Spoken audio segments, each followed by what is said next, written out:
Salam, mən Aşıq Cavid Qazaxlı. İstedadları tanıyaq, vətəndaş, ictimai birliyinin bir üzvü olaraq, mən də qarşıdan gələn Novruz bayramı münasibətilə başda Vüsalə xanım olmaqla hər kəsin bayramını təbrik edirəm. Bayramınız mübarək olsun.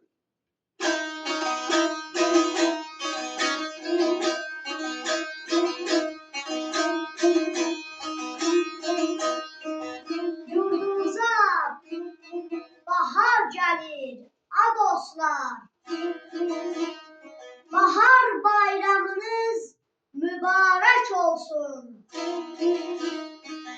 Ağbirçək analar, müdrik atalar. Novruz bayramınız mübarək olsun. Bahar bayramınız mübarək olsun.